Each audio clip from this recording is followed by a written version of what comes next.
I am able to see you, Prabhuji, here. Yeah. Okay. I think I'm okay. I can see myself. So we will begin.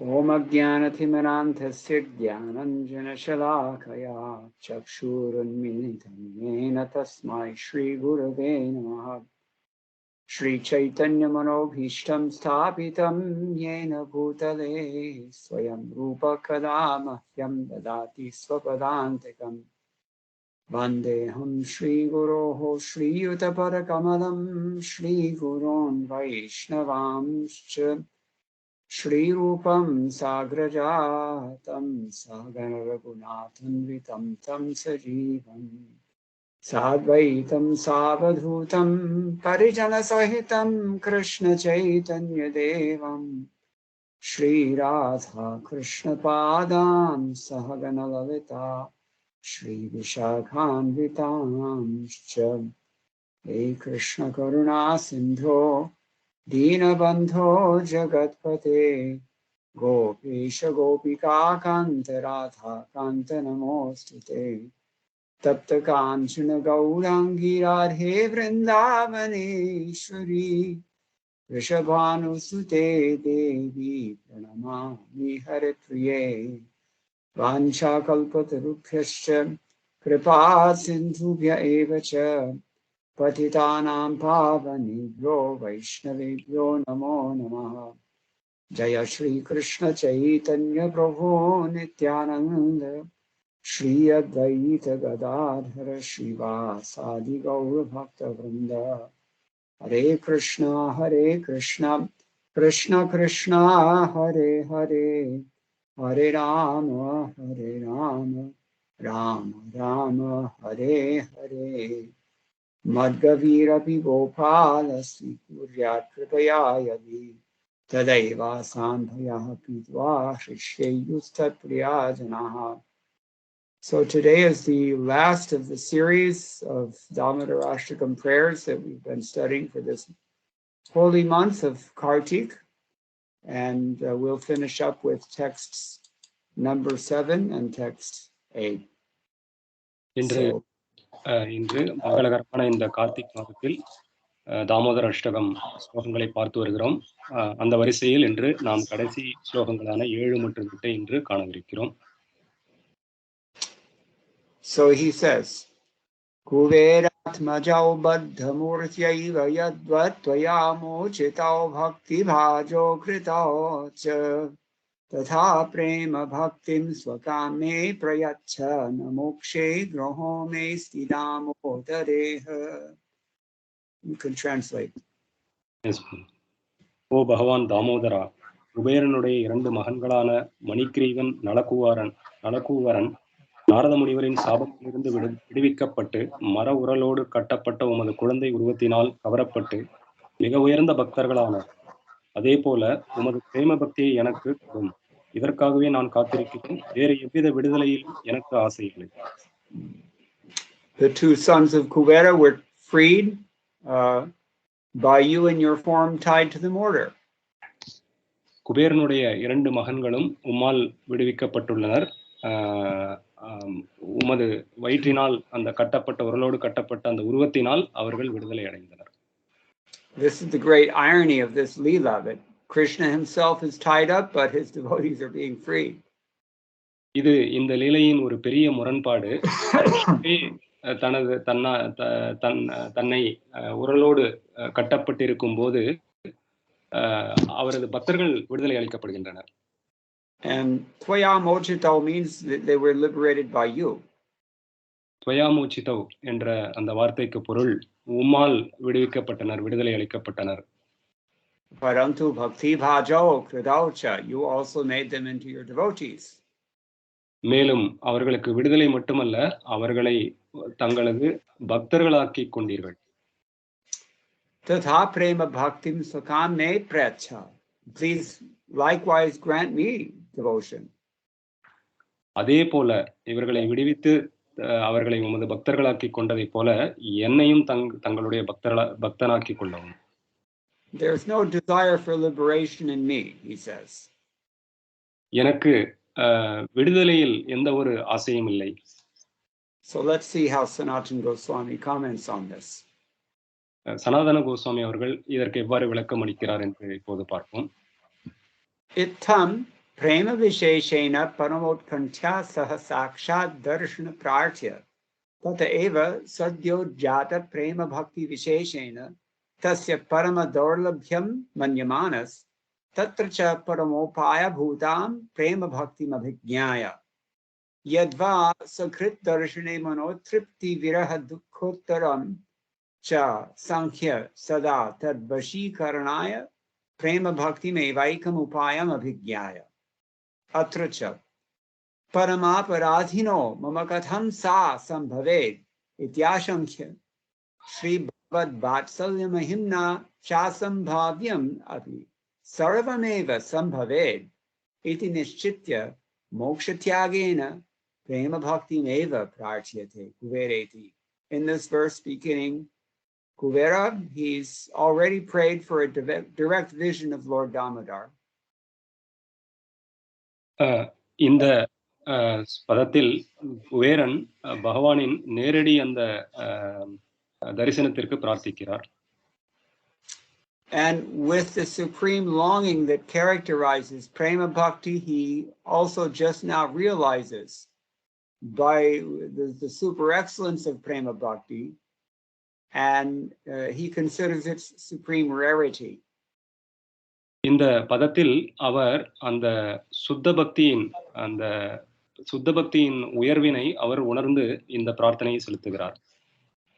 He recognizes that prema bhakti is the best means. அவர் இந்த பிரேம பக்தியே எல்லாவற்றையும் விட உயர்ந்தது என்பதை அவர் உணர்கிறார். Or he gives us an alternative interpretation. அல்லது இன்னொரு அவர் பொருளை நமக்கு தருகிறார். He realizes now that just seeing the Lord once will ultimately create a lot of pain in his mind. The pain of the greater pain, which is separation. Our sorry, Prabhu, can you come again? I'm a little lost. He realizes that if he sees the Lord only once, then that, losing that one single vision will create greater pain in his mind, the pain of separation. Okay. அவர் பகவானின் தரிசனம் ஒரு முறை கிடைத்து பின் அது கிடைக்காமல் போனால், நழுவி போனால், தனது அந்த பிரிவு துயரம் பெரிய ஒரு வலியை அவரது இதயத்தில் தரவிருப்பதாக அவர் உணர்கிறார். So in other words, he dismisses liberation. He considers the rarity of prema bhakti, but that's what he prays for. He only wants pure love of Godhead. அவர் மோட்சத்தை பகவானிடம் வேண்டுவதில்லை. எல்லாவற்றையும் விட அதையும் விட உயர்ந்ததான பிரேம பக்தி, பகவானின் கலப்படமற்ற அந்த பிரேம பக்தியையே அவர் வேண்டுகிறார். And it's very interesting, Sanatana Goswami says, he considers further that how is this possible for me? I'm such an offender. How can I ever get this prema bhakti?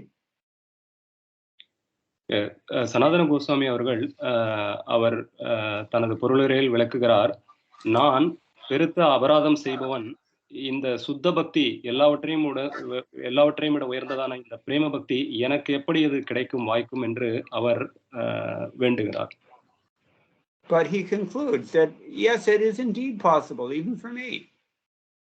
ஆனால் அவர்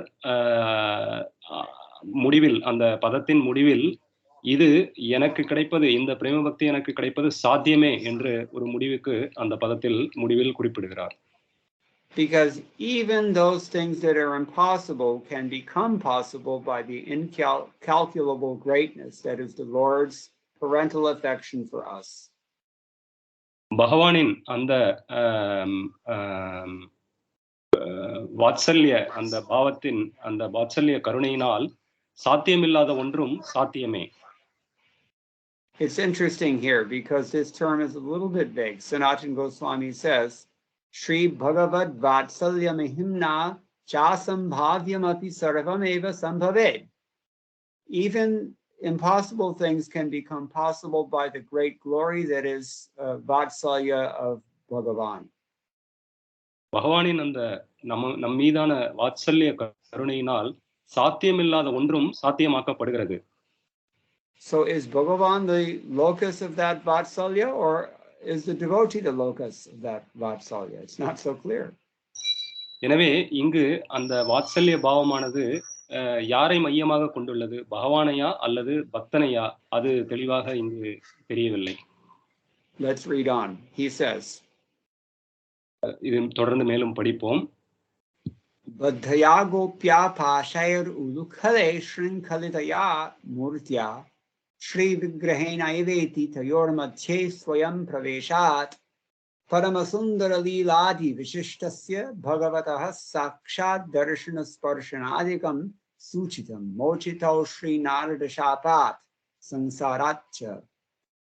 Due to Damodar entering in between the two trees with his transcendental form, which was bound and tied to the mortar by the gopis' ropes, the most beautiful pastimes of the Lord specified indicate directly seeing and touching, etc.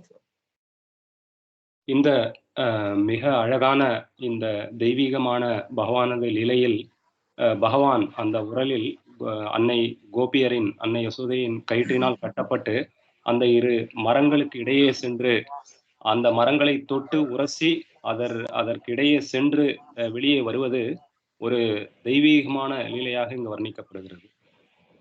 In other words, and it adds also that these two were liberated from material existence as per the curse of Narad Muni.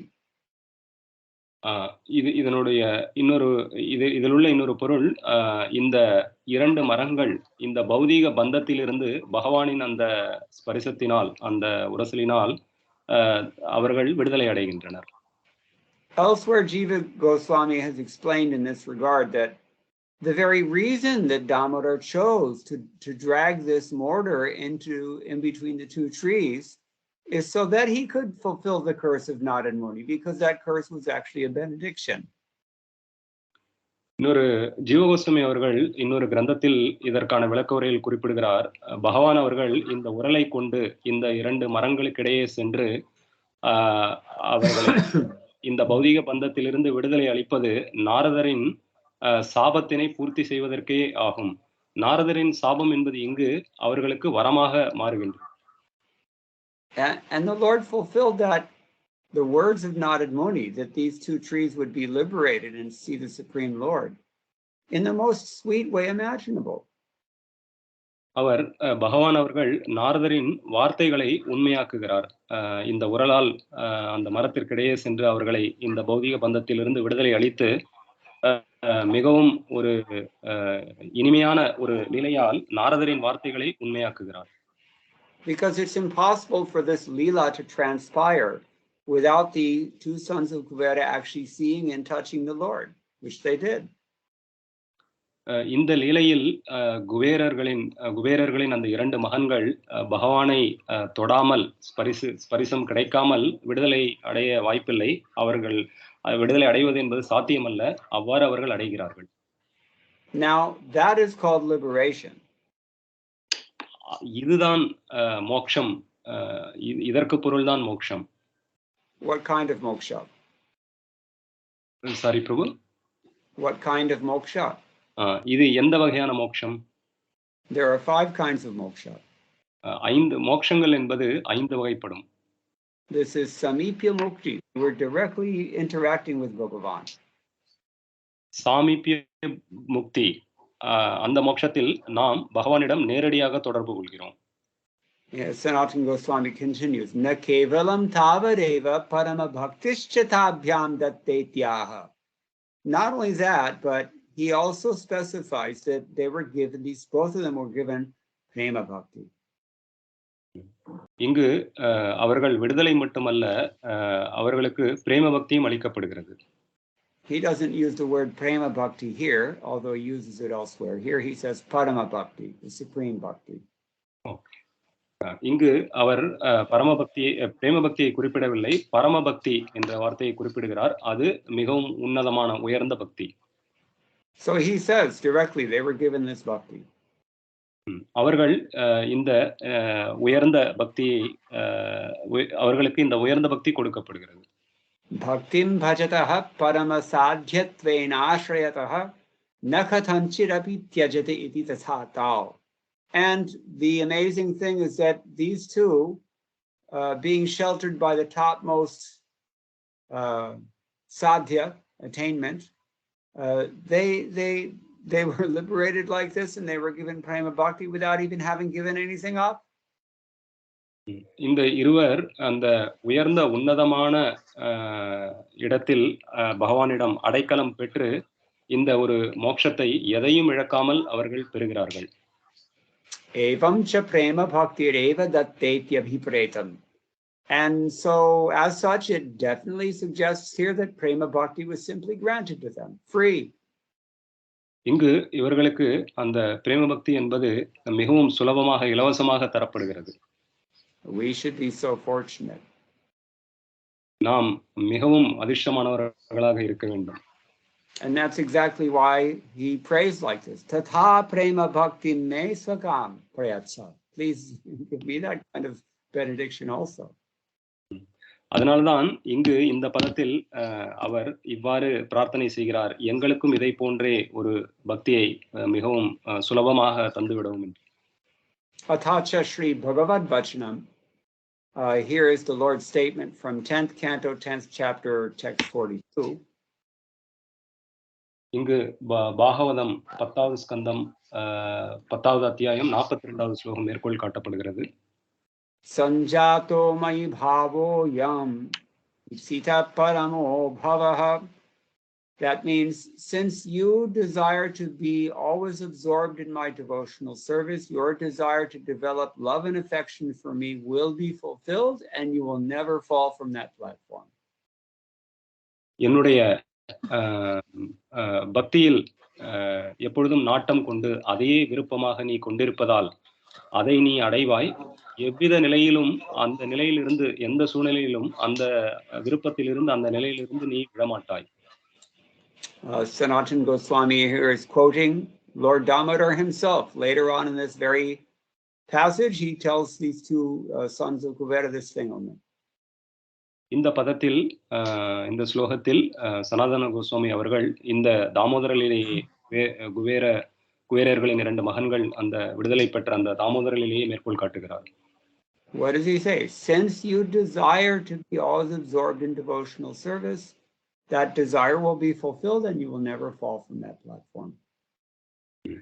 அவர் அங்கு என்ன உத்தரவாதம் தருகிறார் என்றால், நீ எப்பொழுதும் எனது அந்த தூய பக்தியை உன்னுடைய சிந்தனை என்னிலேயே ஆழ்ந்திருப்பதை விருப்பமாக கொண்டிருப்பதையே நீ அடைவாய். என் நிலையிலும் எந்த சூழ்நிலையிலும் அந்த நிலையிலிருந்து நீ தவற மாட்டாய், பிறழ மாட்டாய். So what will happen if we pray for such devotion? நாம் அதை போன்று ஒரு பக்தியை பிரார்த்திப்போமானால் என்ன ஆகும்? The sons of Kuvera, they were offenders. They offended Narad Muni even. குபேரர்களின் இந்த 2 மகன்கள் நாரத முனிவரிடம் அபராதம் செய்திருந்தனர். We are also offenders. நாமும் அபராதம் செய்பவர்கள்தான். But it goes to show that even an offender can be given causeless mercy. ஆனால் இந்த லீலையின் மூலம் அபராதம் செய்பவர்கள் கூட காரணமற்ற அந்த கருணையை பெற முடியும் என்று காட்டப்படுகிறது. Now Sanatana Goswami explains the verse just quoted. சனாதன கோஸ்வாமி அவர்கள் இந்த பதத்தை மேலும் விளக்குகிறார். Asyartha vam yuvayoripsito apekshitaha paramo bhavaha premamayi samyak jata eva nabhava punarjanma samsara dukkham va yasmad sa iti. It means you both wanted the supreme consciousness, pure love for me, and indeed that has now fully appeared, by which your worldly existence exists no more. இந்த உயர்ந்த இந்த பகவானின் தரிசனம் எனக்கு கிடைத்ததால் என்னுடைய இந்த பௌதீக இருப்பானது, பௌதீக வாழ்வானது அதனோடு அந்த தரிசனத்தோடு மறைகிறது. So what does he mean when he says your material existence is finished? What does it mean? பௌதீக என்னுடைய வாழ்க்கை இதோடு முடிகிறது என்று கூறும்போது அவர் என்ன குறிப்பிடுகிறார்? அதனுடைய பொருள் என்ன? He says it can mean two things. Number one, the repetition of repeated births, samsara, that's punarjanma, that's no more births. இதற்கு இரண்டு வகையான அவர் பொருள் கூறுகிறார். முதல் பொருள் பிறப்பு இறப்பு சுழற்சியிலிருந்து விடுதலை கிடைக்கிறது, அது ஒரு பொருள். Or it can also mean samsara dukkamba, the miseries that characterize material existence in general, that you will transcend. You'll not be touched by that. அதனுடைய இரண்டாவது பொருளானது இந்த பௌதீக வாழ்க்கையினுடைய துயரங்கள், அந்த துயரங்களை நாம் கடந்து உன்னதமான தெய்வீகமான ஒரு நிலைக்கு வந்தடைவோம். Either way, they get this liberation along with prema bhakti. இந்த இரண்டு வகையில் எந்த ஒரு பொருளானாலும் அவர்கள் விடுதலை பெற்று பிரேம பக்தியையும் அடைகின்றனர். Goswami Pad continues, Hey Damodara tatha tadvat swakam tvat charanaravindagashrayam etad rupaiga vishayam va me mahyam prakarshina yachadehi. Tatha means just like that. ததா என்று ஒரு வார்த்தை இந்த பதத்தில் வருகிறது. அதனுடைய பொருள் மிகவும் சுலபமாக, இலகுவாக. O Lord Damodar, especially give to me the exclusive shelter of your lotus feet. இந்த பகவான் தாமோதர் அவர்கள் தனித்துவமான விசேஷமான அந்த அடைக்கலத்தை அவருடைய தாமரை பாதங்களில் தருகிறார். Or devotion to this form of yours only, idam teva purnata gopala balam, as we've already heard. இல்லை என்றால் இந்த ஒரு பகவானின் இந்த ஒரு ரூபத்திற்கு அந்த பக்தியை செலுத்தும் ஒரு வரமாக அமைகிறது. Is it clear? Yes, Prabhu. Okay.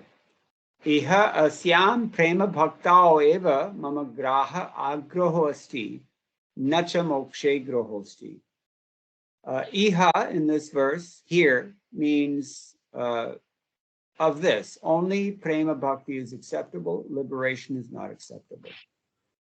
இஹ என்று ஒரு வார்த்தை இந்த பதத்தில் வருகிறது. அதனுடைய பொருள் பிரேம பக்தி மட்டுமே ஏற்றுக்கொள்ளப்படுகிறது, மோட்சம் அல்ல.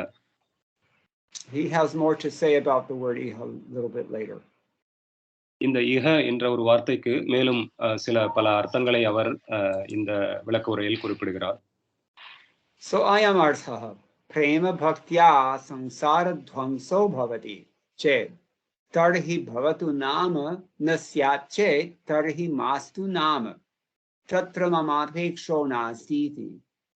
This means that if by prema bhakti worldly existence is vanquished, then let it be so. If not, then also let it be so.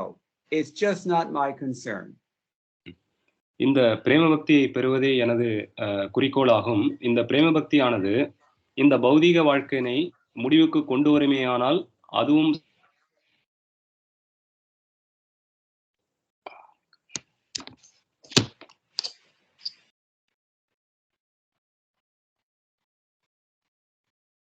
Everything okay?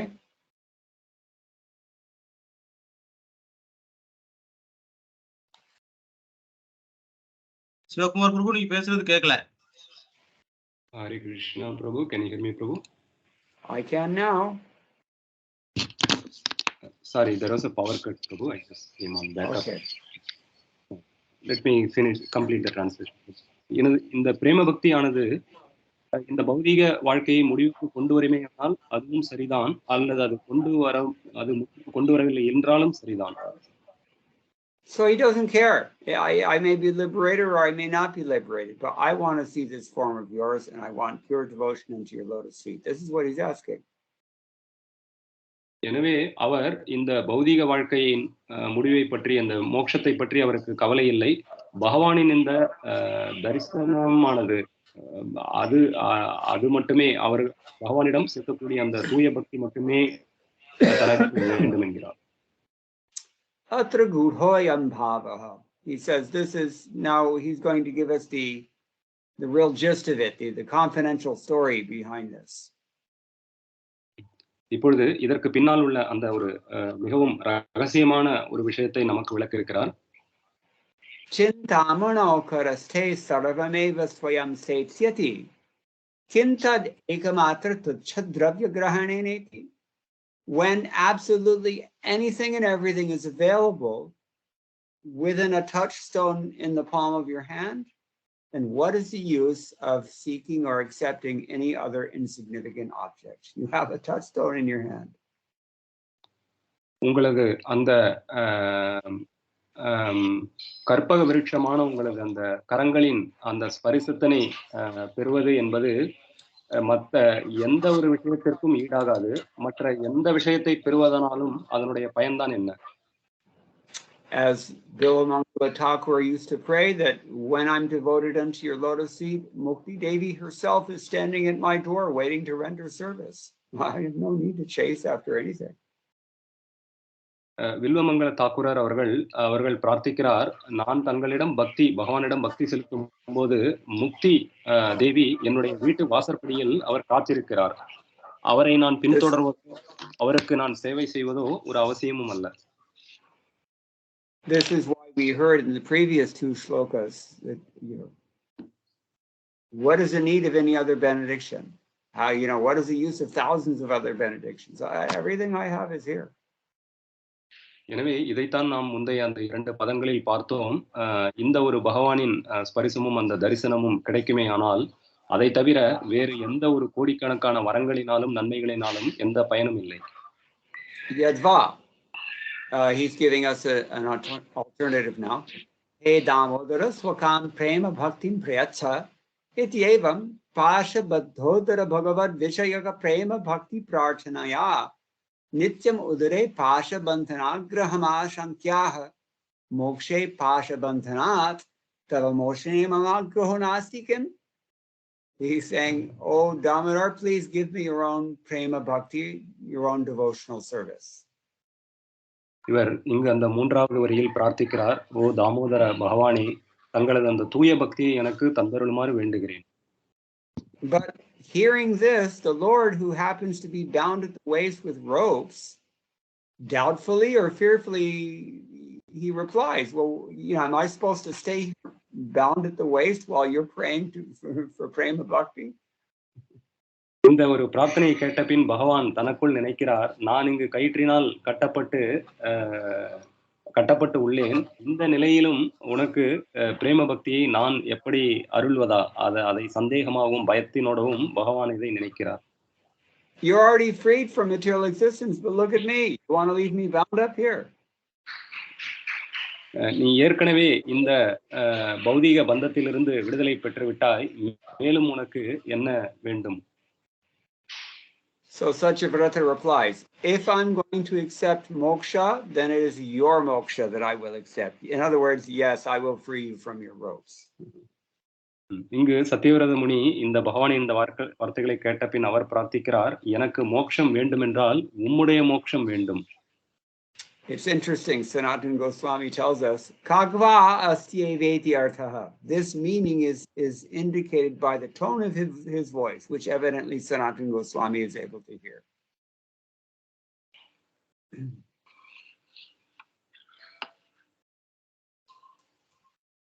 Hare Krishna, Prabhu. There was little lag, Prabhu. Can you just repeat? Yes. So Sanatana Goswami just notes here that the meaning of what he has said is made clear by the tone of his voice, by the tone of Vrata's voice, that is. சனாதன கோஸ்வாமி அவர்கள் இந்த ஒரு பொருளை சத்தியவிரத முனி அவர்களின் பிரார்த்தனையின் அந்த தொனியிலிருந்து இவ்விதமான ஒரு பொருளை அவர் தருகிறார். Evidently Sanatana Goswami can hear his tone of voice. சனாதன கோஸ்வாமி அவர்கள் அந்த ஒரு சத்தியவிரத முனி அவர்களின் அந்த தொனியினை அவர் புரிந்து கொள்கிறார். Kintu iha asmin neva rupe swakam asadharanam prema bhaktim prayacheti. However, Satyavrata stipulates, taking iha to mean in this regard, in this connection here, you have to give me your uncommon prema bhakti. for this particular form of yours. இங்கு இஹ என்ற வார்த்தையினால் அவர் உமது இந்த உருவத்தில் இந்த தரிசனத்தில் அந்த தூய பக்தியினை உமக்கு செலுத்தும் அந்த தூய பக்தினை எனக்கு அருள வேண்டும். Yadva iha vrindavane prema bhaktim prayacheti anvayah. Or the word order is that iha means here, meaning literally here in Vrindavan. I want to see you. I want prema bhakti for you here in Vrindavan. He's specifying. அல்லது இஹ என்ற ஒரு வார்த்தை அந்த இடத்தை குறிப்பிடலாம். இங்கு இந்த விருந்தாவனத்தில் உமக்கான பிரேம பக்தியினை எனக்கு அருள வேண்டும் இந்த விருந்தாவனத்தில். ततश्च तत्रैव तस्याः सुख विशेषाविर्भावगत्वात् प्रादुर्भावविशेषाच्च तथा तस्य साक्षात् दर्शन विशेषाकारत्वाच्च तथा तत्रैव तद्विहारी श्री भगवद् वितृक्षा विशेषाच्च तत्र सदा निवासोऽपि प्रार्थित इत्युह्यम्. It's said here that he prayed simply to reside always right here, because only here are the particular circumstances that especially produce bliss, that prema bhakti. That's one reason. அவர் அங்கு மேலும் பிரார்த்திக்கிறார், அதே இடத்தில் தொடர்ந்து இருக்க வேண்டும், வசிக்க வேண்டும். அந்த இடத்தில் அவருடைய அந்த பிரேம பக்தியை பெறுவதற்காக அந்த இடத்திலேயே தொடர்ந்து இருக்க வேண்டும். It's a little bit like the gopis when they went to Kurukshetra. They didn't want to stay in Kurukshetra with Krishna, or they didn't want to go to Dwarka or Mathura either. They wanted him here in Vrindavan because this is where he has this bliss. இது உதாரணமாக இதை சொல்ல வேண்டுமென்றால், கோபியர்கள் குருக்ஷேத்திர இடத்தில் பகவானை சந்தித்த போது அவர்கள் மீண்டும் பகவானை விருந்தாவனத்தில் சந்திக்க விரும்பினர். அவர்கள் துவாரகையிலோ வேறு எந்த இடத்திலோ சந்திக்க விரும்பவில்லை. And the second reason is tasya sakshat darshana visheshakaratvacha, because he wanted to see that particular form of the Lord, the Damodar form, directly. அதனுடைய இன்னொரு பொருள் என்னவென்றால், அவர் நேரடியாக அந்த தாமோதர உருவத்தினை தரிசிக்க வேண்டும், பார்க்க வேண்டும் என்று விரும்பினார். And the third reason, tathasada nivasopi prarthita ityuhim. He also wants to see the Lord here because the Lord only plays here in Vrindavan. He doesn't do this pastime anywhere else. இந்த வரியின் மூன்றாவது அர்த்தம், அவர் பகவானை அங்கு விருந்தாவனத்திலேயே காண விரும்பினார். ஏனென்றால் பகவானின் எல்லா லீலைகளும் விருந்தாவனத்திலேயே நடைபெறுகிறது. Anyat chapurvavadeva. The rest can be explained as previously, he says. மேலும் மீதமுள்ள இந்த பதங்கள் முன் பார்த்த பதங்களைப் போலவே விளக்கம் கொண்டுள்ளது. So text number 8, final verse. Namaste studamne spurabdipti dhamne tvadiyo darayatha vishwasya dhamne namo radhikayai tvadiya priyayai namo ananta leelaya devaya tubhyam. You can translate. Yes. பகவான் தாமோதரா, உமது வயிற்றை கட்டுகின்ற பளபளப்பான காந்தி உள்ள கயிற்றுக்கு முதலில் என்னுடைய மரியாதை கலந்த வணக்கங்கள். முழு பிரபஞ்சத்திற்கும் இருப்பிடமாகிய உம்முடைய வயிற்றுக்கும் உமக்கு மிகவும் பிரியமான ஸ்ரீமதி ராதாராணிக்கும் அளவில்லா லீலைகள் புரியும் முழுமுதற் கடவுளாகிய உமக்கும் எனது மரியாதை கலந்த வணக்கங்களை சாஷ்டாங்கமாக சமர்ப்பிக்கிறேன். So here he's offering his obeisances to 4 ways. இங்கு இவர் பகவானுக்கு அந்த மரியாதை கலந்த வணக்கங்களை 4 முறையில் அவர் சமர்ப்பிக்கிறார். The first thing he offers his obeisances unto the rope that binds Damodar's waist. முதலில் அவர் தனது வணக்கங்களை அந்த பகவானின் வயிற்றில் கட்டப்பட்டிருக்கும் அந்த கயிற்றுக்கு செலுத்துகிறார். That rope embodies bright effulgence, pura dipti dhamne. அந்த வயிற்றில் கட்டப்பட்டிருக்கும் அந்த கயிறானது மிகவும் பளபளப்பாக ஒளியுள்ளதாக இருக்கிறது. And then he offers his obeisances unto the Lord's waist itself, underneath the rope. பிறகு அவர் பகவானின் இடுப்பிற்கு தனது வணக்கங்களை செலுத்துகிறார். Tvadiya udarayatha vishwasya dhamne. That waist of the Lord is the abode of the entire cosmic manifestation. அந்த வயிறானதுதான் மொத்த அந்த பிரபஞ்சத்தை தனக்குள் அடக்கியுள்ளது.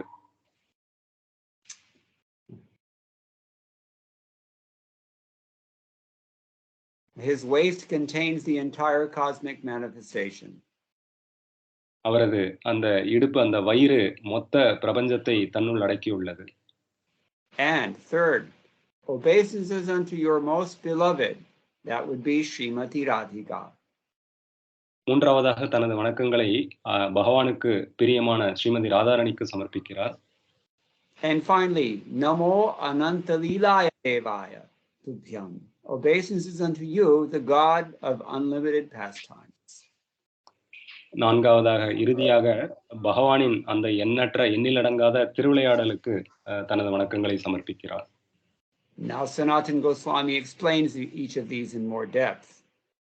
சனாதன கோஸ்வாமி அவர்கள் இந்த 4 விதமான வணக்கங்களை சமர்ப்பணங்களை விளக்கமாக விளக்குகிறார்.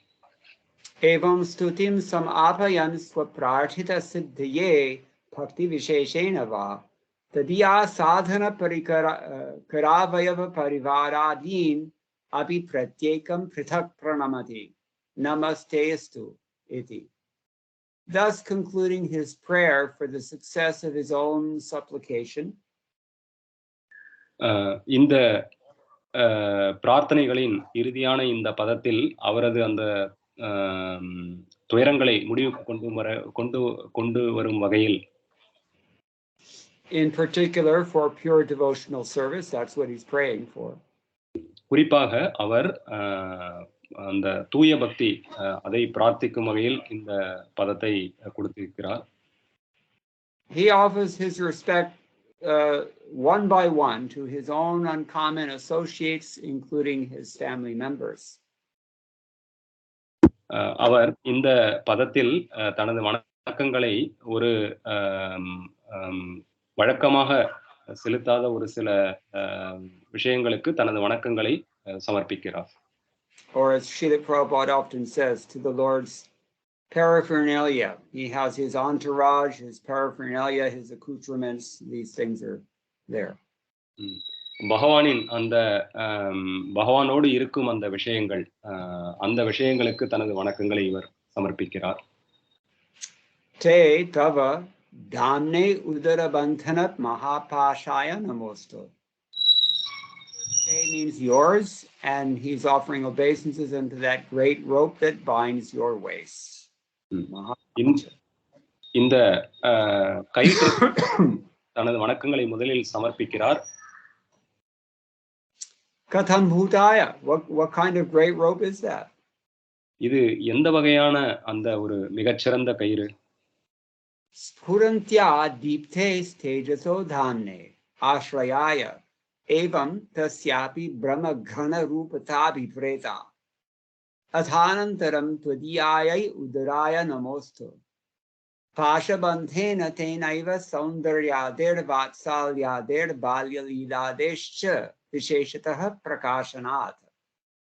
He offers his obeisances unto that rope which is the abode or the shelter of bright effulgence or light. இந்த கயிறானது எந்த வகையில் சிறப்பு மிக்கது என்றால், அது மிகவும் ஒளி கொடுக்கக்கூடிய, மிகவும் ஒளியை தன்னிடம் அடைக்கலம் கொடுக்கக்கூடிய அளவுக்கு அந்த கயிறு தன் சிறப்பு பெற்றுள்ளது. What kind of rope is it that has such bright light? இது எந்த ஒரு கயிறாக இருக்கக்கூடும்? அவ்வளவு ஒரு ஒளியை பெற்றிருக்கக்கூடிய எந்த ஒரு கயிறு இது? Sanatana Goswami tells us this indicates that it is a form of intense spirituality, Brahma Ghana Rupa. இது எதை குறிப்பிடுகிறது என்றால், அது மிகவும் சக்தியுள்ள ஆன்மீக அந்த ஒளியை குறிப்பிடுகிறது. Then immediately he says, obeisances unto your waist itself, bound with that rope. பிறகு உடனடியாக அடுத்தபடியாக கயிறு கட்டப்பட்டிருக்கும் உமது இடுப்பிற்கு எனது வணக்கங்களை சமர்ப்பிக்கிறேன். Because that rope especially illumines the Lord's beauty, his parental affection, his childhood pastimes, and so on. ஏனென்றால் அந்த கயிறானது பகவானின் அந்த இடுப்பை ஒளியூட்டுகிறது. அவருடைய அந்த வாத்சல்ய பாவம், அவருடைய லீலை, இதையெல்லாம் அது இதற்கெல்லாம் அது சிறப்பு சேர்க்கிறது. Saundaryadi, his beauty also. So, Katham Bhutaya, what kind of waist is that is bound up with such a rope? பகவானுடைய அந்த இடுப்பு எந்த வகையான இடுப்பு இந்த கயிற்றினால் கட்டப்பட்டிருக்கிறது? Vishvasya, the word is used here, Vishvasya, the whole of the universe. விஸ்வஸ்ய என்ற ஒரு வார்த்தை இங்கு குறிப்பிடப்பட்டுள்ளது. மொத்த அந்த பிரபஞ்சம். And he glosses the meaning. Charachara prapancha jatasya dhamne adharaya. It is the abode or basis of the universe. It's the basis of everything that's produced in the phenomenal world of moving and non-moving beings. இது பகவானுடைய அந்த வயிறானது மொத்த முழு பிரபஞ்சத்தையும் தன்னுள் உள்ளடக்கியது. அசைவன அசையாதன அனைத்தையும் தன்னுள் அடக்கியுள்ளது. Tata eva chaturdasha bhuvanatmaka kamalotpattehe tatraiva cha mataram prati varadvayam vishwarupa pradarshanath. Iti dik. And only from this waste came the lotus flower that contains all the 14 worlds. இந்த வயிற்றிலிருந்து தான் அந்த தாமரை ஒன்று வெளியே வந்து அந்த 14 உலகங்களுக்கும் பிரபஞ்சத்தின் அந்த 14 உலகங்களுக்கும் ஆதாரமாக இருக்கிறது. Tatraivacha. Not only that, but this is the very this very thing connotes also the pastime of the Lord showing his universal form to his mother on at least 2 occasions. அது மட்டுமல்ல, இந்த ஒரு வயிறானது பகவானின் மற்றும் ஒரு லீலையில் தனது பிரபஞ்சத்தை தன்னுள் காட்டக்கூடிய இன்னும் ஒரு 2 லீலையையும் இது குறிப்பிடுகிறது. Those who are reading Srila Prabhupada's books, the 10th canto, we know that the Lord displayed this universal form to his mother. Bhagavatam படிப்பவர்களுக்கு தெரியும், 10வது ஸ்கந்தத்தில் பகவான் தனது இந்த பிரபஞ்சத்தை அன்னை யசோதைக்கு காட்டுகிறார். So, evam udarabandhanena vishwasyapi bandhanapattehe Shri Yashodaya vishvam api vashikritam iti dhvanitam. In this way, by binding his waist, the universe itself is bound. எனவே பகவான் தனது பிரபஞ்சத்தை இந்த வயிற்றினுள் அடக்கியுள்ளதால் இந்த கயிறு பகவானின் வயிறை கட்டி இருப்பதால் அந்த மொத்த பிரபஞ்சமே கட்டப்படுகிறது. So who bound Damodar's waist?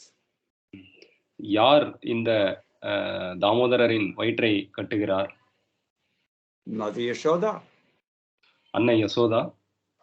And therefore, Sanatana Goswami says this hints that even the whole universe is actually controlled by Sri Yashoda. அந்த வகையில் பார்த்தோமானால் அன்னை யசோதாவே இந்த மொத்த பிரபஞ்சத்தையும் தனது கட்டுப்பாட்டில் வைக்கிறார். Tatha ishasya bandhana sambhavepi bandhana svikarena bhakta vatsalya visheshas tatha bandhanena prapancha sankochat avasthitadyadi samavesha taraka gocharatvat aishwarya visheshascha dhvanita. Iti there. Even though it's impossible to bind the Lord, by his agreeing to be bound, the Lord indicates the excellence of his devotees' love. பகவான் அவர்கள் எதற்கும் யாருக்கும் கட்டுப்பட்டவர் அல்ல. இருந்தாலும் அவர் தனது பக்தருக்காக தன்னை கட்டுவதற்கு அவர் அனுமதிக்கிறார். இதனால் பகவான் தனது பக்தரின் அந்த தூய அன்பிற்கு பக்திக்கு கட்டுப்படுகிறார் என்று இதனால் வெளிப்படுத்துகிறார். Which devotee? எந்த ஒரு பக்தரின் அவர் கட்டுப்பாட்டில் வருகிறார்? He doesn't say. அதை இங்கு குறிப்பிடப்படவில்லை. We know that it was Yashoda who bound Damodar's waist with the rope. நமக்கு தெரியும் அவரது வயிற்றை கட்டியது அன்னை Yashoda. But we also know that Mother Yashoda herself could not bind that waist until she got ropes from Srimati Radharani. ஆனால் நமக்கு தெரியும் அன்னை யசோதாவுமே ஸ்ரீமதி ராதாராணி அவர்களிடமிருந்து கயிற்றை பெறுவதற்கு முன் அவராலும் கட்ட முடியவில்லை. So either way you want to look at it, this is indicating the excellence of the Lord's devotee. எந்த வகையில் இதை பார்த்தோமானாலும் பக்தரின் அந்த உயர்வான ஒரு நிலையை நம்மால் காண முடியும். The Lord's devotee has such power. பகவானின் பக்தர் இவ்வகையான ஒரு சிறப்பான ஒரு சக்தியை பெற்றிருக்கிறார். Now, secondly, Sanatana Goswami also says it further indicates the Lord's own Aishwarya Vishesha, the excellence of his own majesty. How is that? மேலும் இது இன்னொரு பொருளையும் சனாதன கோஸ்வாமி அவர்கள் தருகிறார். இந்த லீலையானது பகவானின் அந்த ஐஸ்வர்ய அந்த பாவத்தையும் அது வெளிப்படுத்தப்படுகிறது. எவ்வாறு அது வெளிப்படுகிறது? It's so because otherwise it's impossible to reduce the Lord's very existence to being bound by a rope. இது ஏன் அவரது அவ்விதமான ஐஸ்வர்ய பாவத்தையும் வெளிப்படுத்துகிறது என்றால், பகவானின் அந்த எண்ணற்ற சக்தியானது இந்த ஒரு சிறு கயிற்றால் கட்டப்படுவது என்பது சாத்தியமற்றது. In other words, to confine the Lord within one of his phenomenal creations, that would be the robe, it's undeniably, how can it be? It's inconceivable thing. Therefore, this is an example of his Aishwarya as well, his phenomenal opulence. இது இன்னொரு வகையில் சொல்ல போனால் பகவானுடைய எந்த ஒரு படைப்பும் இம்மாதிரியாக சிறு கயிற்றினால் கட்டப்படுவது என்பது நம்மால் புரிந்து கொள்ளவே முடியாதது, அது சாத்தியமற்றது. அவ்வாறாக பகவான் கயிற்றால் கட்டுப்பட அவர் அனுமதிப்பதால் அவருடைய அந்த ஐஸ்வர்ய சக்தியும் இங்கு வெளிப்படுகிறது. It's kind of like when Devaki and Vasudeva were offering prayers before Krishna was born. இது தேவகி மற்றும் நந்த மகாராஜா அவர்கள் பகவானின் பிறப்புக்கு முன் அவர்கள் பிரார்த்தனை வைக்கிறார்கள். So she was meditating that all these 14 worlds, they're coming out of a lotus flower that sprung from your waist, from your belly. அவர் பிரார்த்திக்கிறார், இந்த 14 உலகங்களும், பிரபஞ்சத்தின் 14 உலகங்களும் உமது வயிற்றிலிருந்து வரும் தாமரையிலிருந்து உருவாகுகிறது. And yet you yourself are within my belly. இப்படி இருக்கும்போது நீ என்னுடைய வயிற்றில் இருக்கிறாய். So how is it possible? இது எப்படி இது சாத்தியமாகும்? Tarka gocharatvat. This is something which cannot be argued. It's just you cannot understand. இது நம்மால் தர்க்க ரீதியாக இதை புரிந்து கொள்ள முடியாது. இதை நாம் வாதம் செய்ய முடியாது. This is what Sanatana Goswami says. இதைத்தான் சனாதன கோஸ்வாமி அவர்கள் விளக்குகிறார். Dama namaskaranantaram udara namaskaraschа chodaropari damno vartamanatvat yathottaram utkarsha vivakshayava. And he says something interesting now.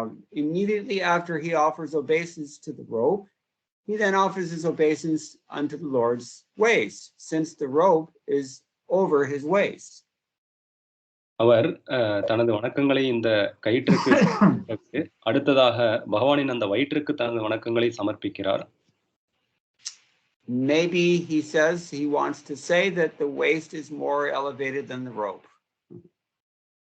அவர் இந்த Prabhu, sorry, come again, Prabhu. What do you exactly mean?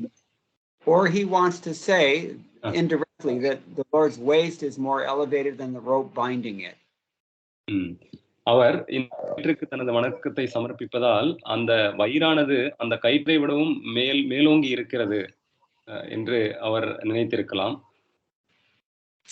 Idanim tadiya priyatama jana kripayaiva vanchitatitam sarvameva susiddhyet ityashiyena bhagavatim Sri Radham pranamati nama iti. Now, in the verse beginning with Nama, that would be this last verse, he bows unto Sri Bhagavati, Srimati Radharani, because he's thinking every single aspiration, even though it's unattainable, can be realized simply by the mercy of that person who is most dear to him. இறுதியாக தனது வணக்கங்களை ஸ்ரீமதி ராதாராணிக்கு அவர் சமர்ப்பிக்கிறார். ஏனென்றால் எந்த ஒரு விருப்பமாக இருந்தாலும், அது நிறைவேறவே முடியாத விருப்பமாக இருந்தாலும் அதுவும் சாத்தியமாகும். ஸ்ரீமதி ராதாராணி ஸ்ரீமதி ராதாராணியின் கருணை இருந்தால் அது சாத்தியமாகும். ஏனென்றால் ஸ்ரீமதி ராதாராணி அவர்கள் பகவானுக்கு மிகவும் பிரியமான பக்தர். It's very much like in the last verse we heard that he realized that his only hope is to somehow or other get this prema bhakti. இது முந்தைய நாம் பதத்தில் பார்த்த அர்த்தத்தை போலவே எப்படியாவது எந்த ஒரு வழியிலாவது அந்த பகவானுடைய பிரேம பக்தியை நாம் பெற்றாக வேண்டும். And so now at the very last of this last part of this verse he says his real only hope is to get the mercy of that person who is most dear to the Lord. That would be Srimati Radharani. எனவே இந்த பதத்தின் அந்த இறுதியில் ஒரே ஒரு நம்பிக்கை எப்படியாவது ஸ்ரீமதி ராதாராணியின் அவர்களின் கருணையை பெற்றுவிட வேண்டும் என்று. Tayacha sarva eva gopika upalakshyante kinva tasu mukhyamatra saivaiva kokte ekokta, yeah. And by that all the gopis are indicating. In other words, all of them are essentially one. And so just by mentioning the chief of them, it implies all the rest of them. இந்த கடைசி பதத்தில் அந்த வணக்கங்கள் சமர்ப்பிப்பது ஸ்ரீமதி ராதாராணிக்கு என்றாலும் அவர் எல்லா கோபிகளையும் அவர் எல்லா கோபிகளின் பிரதிநிதியாக இருக்கிறார். Then he gives us a few ways to understand this name, Sri Radhika. மேலும் அவர் சில அர்த்தங்களை நமக்கு தருகிறார். இந்த ஸ்ரீ ராதிகா என்ற அந்த பெயரினுடைய சில அர்த்தங்களை நமக்கு விளக்குகிறார். Sri ராதிகேதி சர்வதைவ Sri பகவராராதன விசேஷாத் அனுவார்த்த சஞ்ஞா அதஏவ த்வதீய பிரியேதி.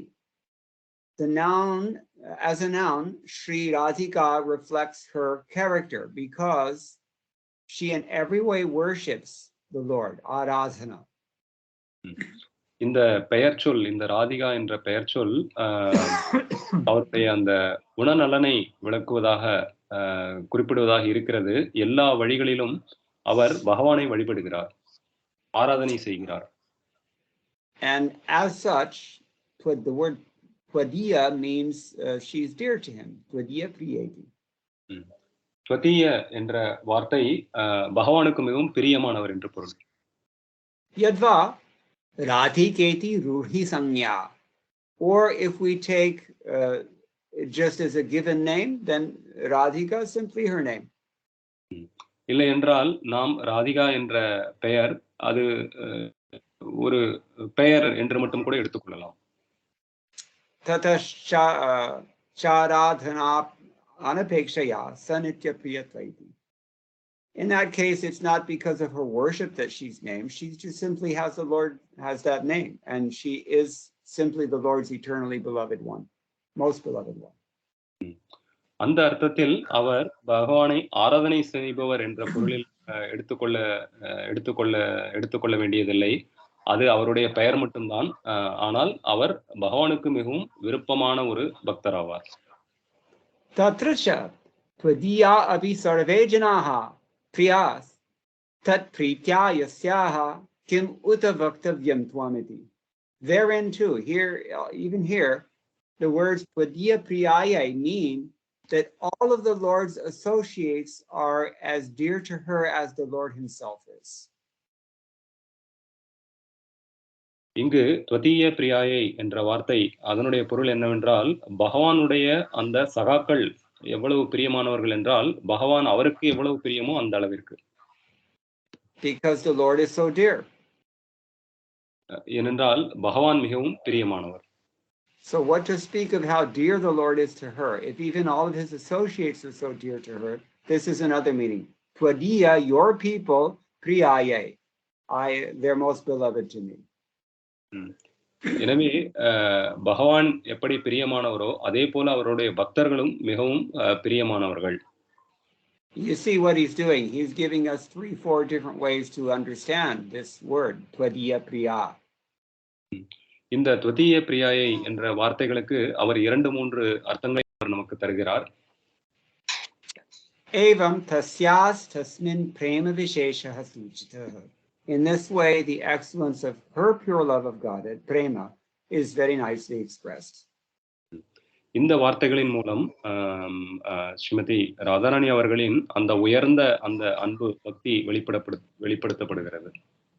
Tasyai namaha yadva tad priyaya iti.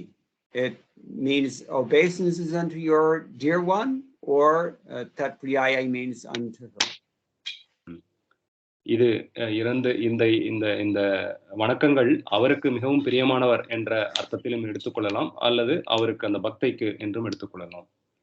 Tatascha yasya tvam priyosi sopi jagat bandyasyat. That and whoever is dear to you would be worshipable for the whole universe. யார் பகவானுக்கு மிகவும் பிரியமானவோ அவரே இந்த பிரபஞ்சம் முழுவதுக்கும் வழிபட சரியானவர். Esha chatavaiva priya atastasyai namostu.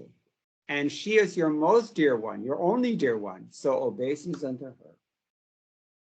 அவர் ஸ்ரீமதி ராதாராணி அவர்கள் பகவானுக்கு மிகவும் பிரியமானவர், அவருக்கு மட்டும் மிகவும் பிரியமானவர், அவருக்கு எனது பணிவான வணக்கங்கள். We're at the end of the verse now. இந்த பதத்தின் இறுதிக்கு வந்துவிட்டோம். And Sanatana Goswami concludes very neatly. சனாதன கோஸ்வாமி அவர்கள் ஒரு அழகான இதற்கு ஒரு முடிவான ஒரு பொருளை தருகிறார். Tatashchataya saha rasa kridadikam paramastutitvenanante varnayatum icchan tatcha parama gopyatvenabhivyanjayan madhuryena samapayet iti nyayena kinchit eva sanketeno dishan pranamati devaya lokottarayeti lilanam api lokottarabhipreta. In other words, desiring to describe the rasa pastimes with Srimati Radharani, with the highest praise at the very end. He wants to describe the rasa pastimes performed with Srimati Radharani with the very highest praise here at the end of the stotra. இந்த பதத்தின் இறுதியில் அவர் சனாதன கோஸ்வாமி அவர்கள் கோபியர்களின் அந்த ராசலீலை, பகவானுடனான ராசலீலையை மிகவும் உயர்ந்த ஒரு வார்த்தைகளை கொண்டு அவர் புகழ விரும்புகிறார். He is employing the logic that the sweet things should come last. அவருடைய அந்த பொருள் என்ன என்றால், மிகவும் உண்மையான ஒரு விஷயம் அந்த இறுதியில் வர வேண்டும் என்று. Unless you're Gujarati. நீங்கள் குஜராத்தை சேர்ந்தவராக அல்லாதவராக இருந்தால், they eat sweets first. அவர்கள் முதலில் இனிப்பை சுவைக்க விரும்புகின்றனர். But madhuryena samapayet means one should finish a meal with sweets. Sorry, Prabhu, one should finish a meal with sweets. அந்த மாதுரிய ரசம் என்பது நாம் விருந்தை உண்ணும்போது இறுதியில் அந்த இனிப்பை உண்ண வேண்டும், அதை போன்றது.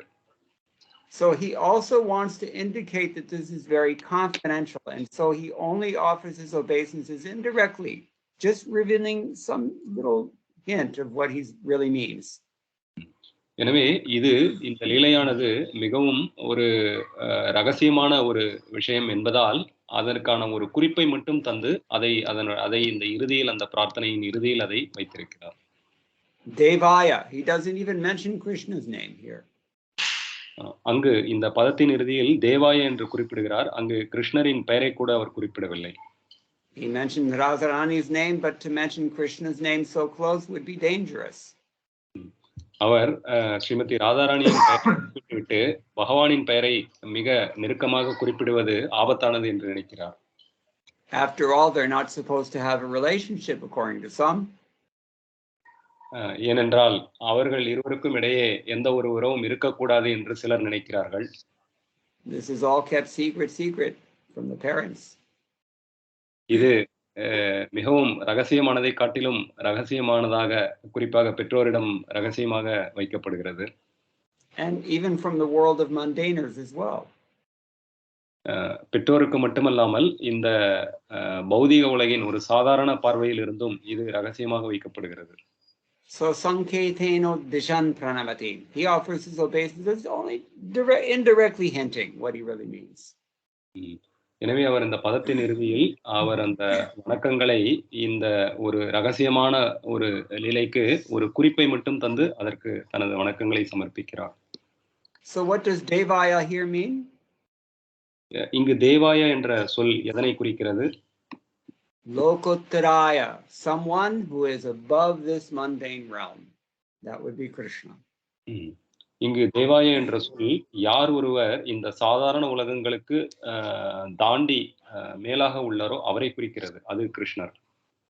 But the secret meaning that we've already hinted at, that's also here. Lila namapi lokottara bhipreta. He means to say that even among the Lord's leelas, this Rasa Leela is very, very special. It is way above everything else. அதே போலவே பகவான் எப்படி இந்த பௌதிக உலகங்களுக்கு அப்பாற்பட்டவராக இருக்கிறாரோ அதே போல லீலைகளிலும் இந்த ராசலீலையானது எல்லா லீலைகளை காட்டிலும் உயர்ந்தது, அதே சமயம் ரகசியமானது. Now he comes to explain the idea of Ananta Leelaya Devaya. Who is this Devaya who has Ananta Leelas? மேலும் அவர் இங்கு அந்த அனந்த லீலாய தேவாய என்ற சொற்களுக்கு அவர் விளக்க உரை தருகிறார். யார் அந்த தேவர்? எண்ணிலடங்காத லீலைகளை செய்பவர். Yadva Shri Radhikaya sahas nirantara krida paraya ataiva anantara leelaya tubhyam nama iti. Unto he who is incessantly performing pastimes with Shri Radha, therefore Ananta Leelaya Devaya. இந்த சொல் தேவாய என்ற சொல் எதனை குறிப்பிடுகிறது என்றால், யார் ஒருவர் எண்ணிலடங்காத அந்த லீலைகளை ராதா அவர்களுக்கு செய்கிறாரோ அவரை குறிப்பிடுகிறது. So evam gokula vishayaka sarvapi lilo dishta tasyecha nama iti bhava ityesha dig. So in this way the tasyai nama also indicates all the pastimes of Gokula. This is the idea. இந்த வகையில் அது கோகுலத்தில் பகவான் செய்யும் எல்லா லீலைகளையும் அது குறிப்பிடுகிறது. So Ananta Leela can mean the Lord who has limitless pastimes with Srimati Radharani. Even in the rasa dance alone, that dance is unlimited. That's one way to see it. இந்த அனந்த லீலா ராசலீலையில் மட்டும் எடுத்துக்கொண்டால் கூட அதிலும் எண்ணிலடங்காத பல லீலைகளை பகவான் செய்கிறார். Or you can say that the Lord literally has limitless pastimes, including Ras Leela. அல்லது இன்னொரு வகையில் அதனை எடுத்துக்கொண்டோமானால் எண்ணிலடங்காத பொதுவான லீலைகளை பகவான் செய்கிறார், அதில் ராசலீலையும் அடங்கும். In either case, it's understood though that Ras Leela is the very highest pinnacle of the Lord's pastimes, although he doesn't come out and say it directly because he wants to keep it a little confidential. நாம் எப்படி எடுத்துக்கொண்டாலும் அந்த ராசலீலை என்பது பகவானின் நிலையில் மிக உயர்ந்த ஒரு லீலையாகும். அதை அவர் வெளிப்படையாக இங்கு குறிப்பிடவில்லை, அது ரகசியமானது. Okay, so we are out of time now, but if anyone has any burning questions, we can maybe discuss. நாம் நேரமின்மையால் இங்கு நிறுத்திக் கொள்ளலாம். பக்தர்கள் யாருக்காவது கேள்வி இருந்தால். And Kishori Priya's hand is up.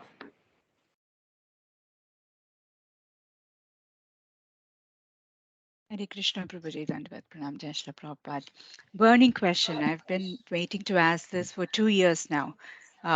So you had given a class in 2021 in Vrindavan in person to the Tiruchendur devotees, and one of the things that I wanted to ask at that time is, what is the significance of the rope?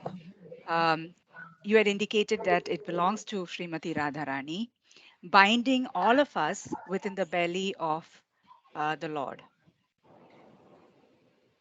என்னுடைய கேள்வி 2021 நீங்கள் திருச்செந்தூர் பக்தர்களுக்கு நேரடியான ஒரு உபன்யாசத்தில் இந்த கயிறானது ஸ்ரீமதி ராதாராணியை குறிக்கிறது. அவர் எல்லா பக்தர்களையும் பகவானின் அந்த வயிற்றுக்குள் அடக்குகிறார் என்று. Not sure I understand your question. What is the significance of the rope's function of binding us within Krishna's belly? Because you mentioned that we are all within the belly of the Lord. Yes. So what is the significance of that, considering that it is Radharani's rope? Yes. Well, okay. Is it clear? Did you get that in Tamil? Yes, Prabhu. கேள்வி மாதாஜியோட கேள்வி என்னன்னா, அந்த கயிறு வந்து ஸ்ரீமதி ராதாராணி அவர்களுடைய கயிறு, அதை கொண்டு அவர் எல்லா பக்தர்களையும் பகவானின் வயிற்றுக்குள் கட்டுகிறார். அதனுடைய குறிப்பு, அதனுடைய முக்கியத்துவம் என்ன? As we have heard, Sanatana Goswami said that there were two things that were very clear from this function of the rope. One is that the Lord is tied up not by ropes per se, but by bhakti, and particularly by, well, whoever's bhakti you want to see. It's Srimati Radharani or Mother Yashoda. Both of them are stated. But the other thing he said was that it actually indicates the Lord's tremendous, inconceivable, mind-boggling majesty that we can't even begin to unravel how it is that all of us somehow or other fit within the belly of this small baby who is bound up with a rope. It's not conceivable, but it is a demonstration of the Lord's inconceivable opulence. நாம் சனாதன கோஸ்வாமி அவர்களின் விளக்கவுரையில் பார்த்தவாறு இதனை இரண்டு பொருட்களை இதிலிருந்து புரிந்து கொள்ளலாம். ஒன்று, பகவான் அந்த கயிற்றினால் தன்னை கட்ட அனுமதித்ததினால் அவர் பக்தர்களின் அன்பிற்கு கட்டுப்படுகிறார் என்பது ஒரு பொருள். அதே சமயம் இந்த முழு பிரபஞ்சமும், அளவில் அடங்காத இந்த எண்ணற்ற மொத்த பிரபஞ்சமும் பகவானின் அந்த சிறு குழந்தை ரூபத்திலான அந்த வயிற்றுக்குள் அடங்குகிறது என்பது நம்மால் புரிந்து கொள்ள முடியாதது. அது நமது புரிந்து கொள்ளும் சக்திக்கு அப்பாற்பட்டது. Now, how does Srimati Radharani figure into all of this? The fact that it is her rope, what is the significance of that?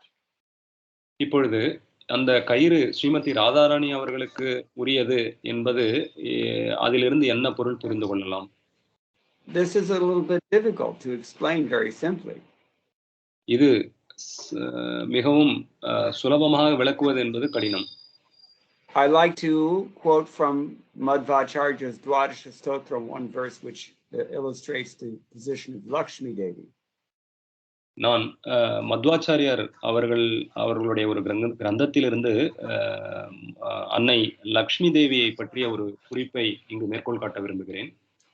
Shrishti Sthiti Pralaya Sarga Mahavibhute Vritti Prakasha Niyama Pratibandha Mokshaha Ityadi. You've heard me say this before. So her sidelong glance, Lakshmi Devi's sidelong glance, is affecting universal creation, maintenance, destruction, nature's occupations, illusion, bewilderment, liberation.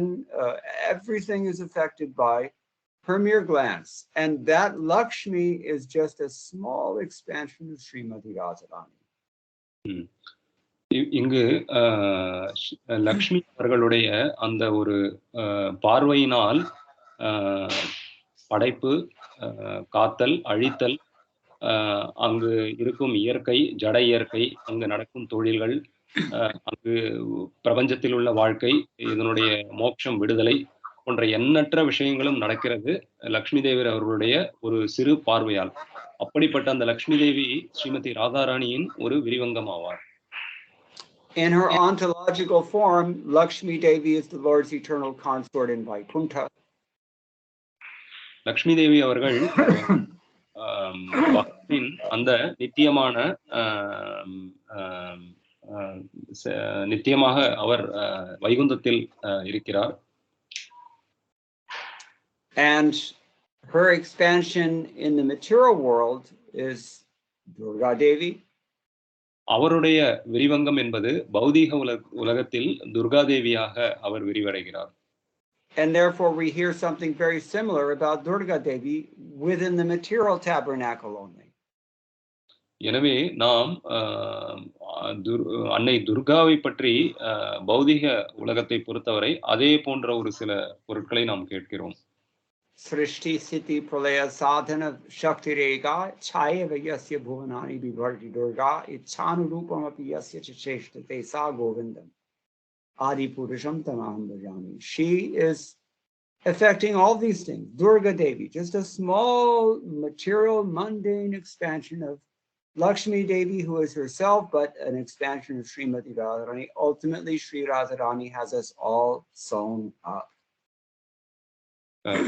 Durgadevi அவர்கள் லக்ஷ்மி அவர்களின் விரிவங்கமாக இந்த பௌதிக உலகில் படைத்தல் காத்தல் அழித்தல் அந்த சுழற்சியை அவர் செய்விக்கிறார், அதை மேற்பார்வையிடுகிறார். அந்த துர்காதேவி லக்ஷ்மி அவர்களின் ஒரு விரிவங்கம், சிறு விரிவங்கம் இந்த பௌதிக உலகில். அந்த லக்ஷ்மி தேவியே ஸ்ரீமதி ராதாராணியின் சிறு விரிவங்கமாக இருக்கிறார். We don't have any independence of them. நமக்கு அவர்களிடமிருந்து ஒரு சுதந்திரம் இல்லை. All we can do is desire. நம்மால் என்ன செய்ய முடியும் என்றால் விருப்பப்பட முடியும். But we have no facility to fulfill those desires. That they have to give us everything. ஆனால் நம்மால் அந்த விருப்பங்களை பூர்த்தி செய்ய முடியாது. நம்முடைய விருப்பங்களை அவர்கள் தான் பூர்த்தி செய்ய வேண்டும். So in this way we're bound up. இந்த வகையில் Damodar by the ropes of Srimati Radharani. இந்த வகையில் நாம் அவர்களால் கட்டப்படுகிறோம். Anything else? Can I ask one more question? Sure. So you had mentioned, actually two more questions if it's possible, but so you had mentioned that Nala Kubera, they desired, or the verse from Srimad Bhagavatam 10:42, that it's because of their desire for always being absorbed in the Lord, they got this benediction, and the Lord says, "It shall be granted unto you." But from their past lives, it seems as if they were not particularly pious. So how is it that they had this desire? Because I understood it as only the causeless mercy of Narad Muni that they received this benediction. Mm-hmm. Did they even have this desire within them? Yeah. Go ahead and ask the question. Yes, Prabhu. இந்த ஸ்லோகத்தில் நல குவேரர்கள் பகவானின் அந்த ஸ்மரணத்தில் அந்த சிந்தனையில் ஆழ்ந்திருக்க வேண்டும் என்ற ஒரு விருப்பத்தை பகவான் பூர்த்தி செய்வதாக இந்த ஸ்லோகத்தில் வருகிறது. ஆனால் அவர்களது கடந்த கால வாழ்க்கையை நாம் பார்க்கும்போது அவர்களுடைய வாழ்க்கை அம்மாதிரியான ஒரு தூய விருப்பத்தினை கொண்டிருப்பதாக தெரியவில்லை. இது இந்த பகவானின் இந்த லீலையானது அவர்களிடம் கொண்ட லீலையானது பகவானின் காரணமற்ற கருணை மட்டுமே காரணம் என்பது எனது புரிதல். அவர்களுக்கு எப்படி இப்படி ஒரு தூய்மையான ஒரு விருப்பம் இருந்தது? I don't have a shastric answer ready at hand, or as we say in Hindi, contesta. எனக்கு இந்த கேள்விக்கான ஒரு பதில் சாஸ்திரத்தில் நேரடியாக கொடுக்கப்படும் ஒரு மேற்கோள் காட்ட எனக்கு எந்த ஸ்லோகமும் இல்லை. But I can say for sure that these two boys had a long time to think about what they had done. ஆனால் நான் ஒன்றை கூற முடியும், இந்த இரண்டு நபர்கள் அவர்கள் மிக நீண்ட நெடுங்காலமாக தான் செய்த செயலை சிந்தித்து பார்க்கும் ஒரு அவகாசம் அவர்களுக்கு இருந்தது என்னால் கூற முடியும். And given that embedded within Narad Muni's curse was this great benediction that they would see God, then it's not such a stretch of the imagination to guess, if I may use that word, that Narad Muni had also embedded within that curse some special mercy that created that desire in them. இது நாரதமுனி அவர்களின் சாபமானது அவர்கள் இந்த பகவானை நேரடியாக காணும் அவருடைய ஸ்பரிசத்தினை பெறும் அந்த ஒரு வரத்தையும் உள்ளடக்கியது. எனவே அவரின் இந்த வரத்தை உள்ளடக்கியதால் நாம் யூகிக்க முடியும் அவர்களுக்கு இந்த ஒரு விருப்பம் இருந்தது என்பது